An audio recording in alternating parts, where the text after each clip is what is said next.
What's the best method to learn kanji for beginners? I bet you asked the same question. Was the answer helpful or somewhat confusing to you? Here is what I got. Radicals? What are the radicals? Do I need to know this before I study kanji? Mnemonic? I don't even know how to pronounce that word. Create stories to connect the meaning and reading? What are you talking about? Kanji characters are like bunch of lines. How am I supposed to create stories? Konnichiwa. If you are new to my channel, welcome. My name is Sayaka. I teach kanji and share kanji study strategy and tools to support self-taught kanji learners like you. In this video, I'm going to share 4 key methods to learn kanji and answer the million-dollar question, what is the best method to learn kanji for beginners?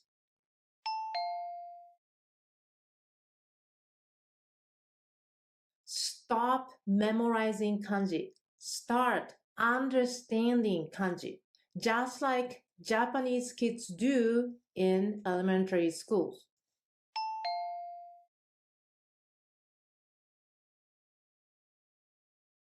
No way! That will be boring for kids and teachers. I am a former elementary school teacher.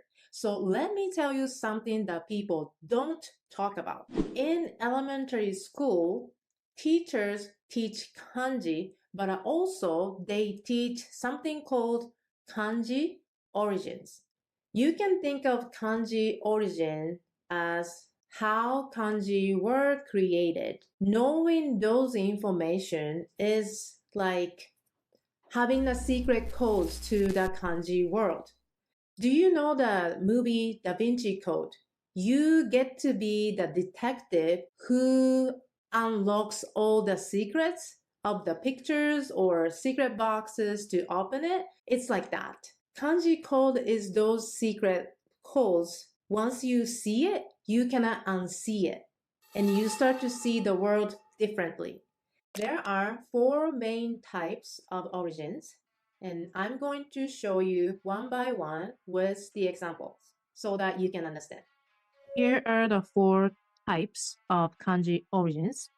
Interestingly, each kanji character belongs to one of these architectural families. To really understand this system, we have to look at the most basic building blocks, which is pictographs. In Japanese, shokemoji. Pictographs represent object by drawing a picture of them. For example, the kanji for mountain actually looks like mountains.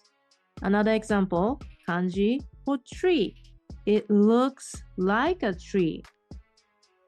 Next is indicatives. In Japanese, shijimoji. Indicative shows ideas, abstract concept.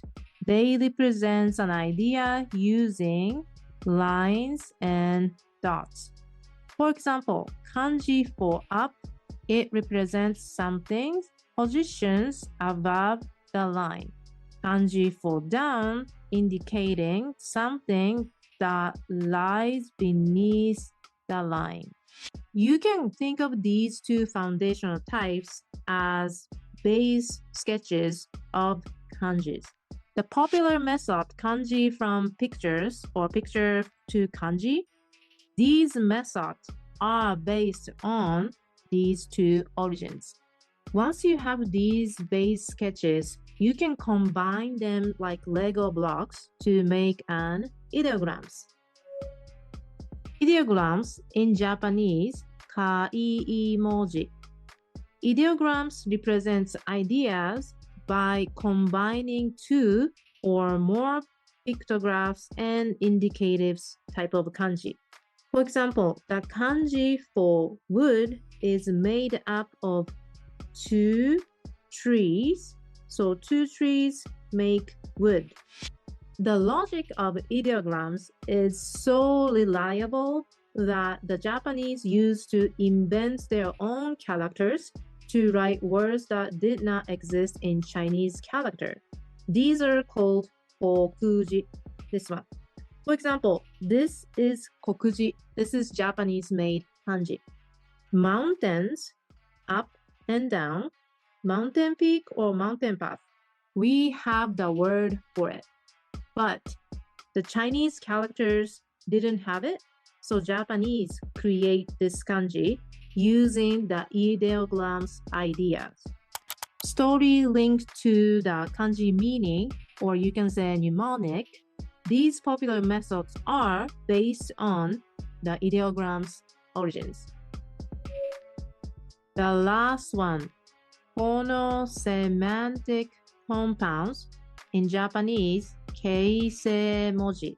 We're gonna take the kanji frozen to explain the concept. These characters made up of phonetic components and semantic components. In this case, this part is the semantic components. You can say radicals, because radicals gives a hint about the meaning of the kanji. And this radical means ice. So it's easy to connect the radical to the meaning of this kanji, frozen. Phonetic component indicates its sound to be specific on reading, onyomi, to, for this kanji. When you look at the phonetic component kanji, this kanji means east, and its own reading is to. It is important to note that the phonetic components is for the sound, just for the sound, not for the meaning. Most of the complex kanji characters falls into this origin. The good news is these complicated characters give you a cheat code for their meaning and pronunciation. How Japanese kids learn kanji is a system that built up from the basics to advanced and use that knowledge to study and remember kanji efficiently. Here is the best method to learn kanji for beginner. Start with pictograph method to learn the basic kanji. Because these basic kanji is easy to understand, plus these basic kanji will be the radical when you learn advanced level kanji. Then move on to mnemonic method. At this stage, you should know enough basic kanji so that when you see the kanji, you will be able to spot different components within the kanji. This will help you spot the radical when you advance. Finally, use the phono-semantic compounds so that you can recognize the radical and also you can see the sound part inside of the kanji. At this point, you will be able to decompose the intricate kanji into smaller pieces to recognize the radical and sound part. If you follow this order, you will understand kanji much better. The best part is because you understand the kanji, therefore, you remember the kanji with joy of discovering the secret codes inside of the kanji every time you learn a new kanji.